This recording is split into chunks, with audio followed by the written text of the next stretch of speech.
अखिलेश के घर में गरजे अमित शाह, निशाने पर रहा INDIA गठबंधन, सपा के गढ़ में हैट्रिक लगाने की कवायद। गृह मंत्री अमित शाह करीब 7 साल बाद सपा अध्यक्ष अखिलेश यादव के घर आए तो उनका तरकस मुद्दों के बाणों से सजा था। एक एक बाण निकालकर INDIA गठबंधन पर संज्ञान लिया। राहुल बाबा और अखिलेश भैया की चुटकी भरे संबोधन के साथ दोनों नेताओं पर हमला किया। तरकस में परिवारवाद, आतंकवाद, कानून व्यवस्था, राम मंदिर, कोरोना वैक्सीन के बाण थे तो इटावा में 10 वर्षों में कराए गए विकास कार्यों की लंबी फेहरिस्त के माध्यम से निकटता का एहसास कराते हुए सपा के गढ़ में हैट्रिक मारने का दांव भी था। अमित शाह ने 21 मिनट का किया संबोधन।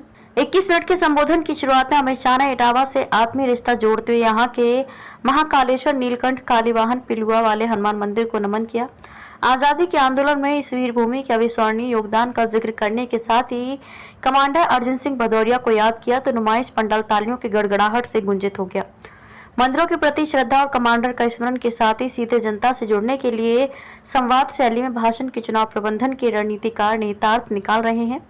दरअसल आजादी के आंदोलन में लाल सेना के जरिए चंबल घाटी में अंग्रेजों के दांत खट्टे करने वाले कमांडर अर्जुन सिंह भदौरिया आजादी के बाद जन नेता बन चुके थे।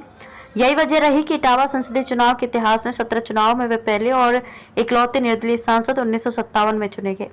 समाजवाद के पुरोधा डॉक्टर राम मनोहर लोहिया, जयप्रकाश नारायण, प्रभु दंडवते, मधु लिमये, कर्पूरी ठाकुर, चंद्रशेखर के अन्यत्र साथी रहे।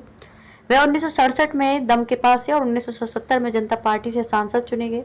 बहरहाल चुनावी मौसम में शाह द्वारा समाजवाद के पुरोधा कमांडर का स्मरण, नए समीकरणों को बुनने और अखिलेश के घर में भगवा दुर्ग को मजबूत करने के लिए अंतर विरोध समाप्त करने की ओर इशारा कर गया है। इसी नुमाइश पंडाल में शाह ने पहली चुनावी सभा 27 अक्टूबर 2016 को संबोधित की थी। तब वे भाजपा के राष्ट्रीय अध्यक्ष थे। आसन्न 2017 के विधानसभा चुनाव के दृष्टिगत उस विजय संकल्प रैली के जरिए चुनावी शंखनाद कर सपा की गढ़ की 10 विधानसभा सीटों पर निशाना साधा गया था। तब सूबे में परिवर्तन की लहर को इटावा से तेज गति देने के लिए भाजपाइयों ने रैली की सफलता के लिए कवायद की थी। 2014 में मोदी लहर के बाद विधानसभा 2017 में विजय संकल्प के साथ भाजपाइयों में उत्साह की लहरें हिलोरे मार रही थी। सपा से संसदीय सीट छीनने के बाद भाजपा 10 में से 6 सीटों पर भगवा फहराने में कामयाब रही थी। इनमें सिकंदरा पर बसपा का और बाकी 9 सीटों पर सपा का कब्जा था। तब भाजपा सपा प्रमुख मुलायम सिंह यादव को उन्हीं के घर में घेरने में कामयाब रही थी। उस कामयाबी को आधार माना जाए तो इस बार भाजपा ने शाह की सभा के जरिए 2 संसदीय सीटों पर फिर से भगवा फहराने की हुंकार भरी है।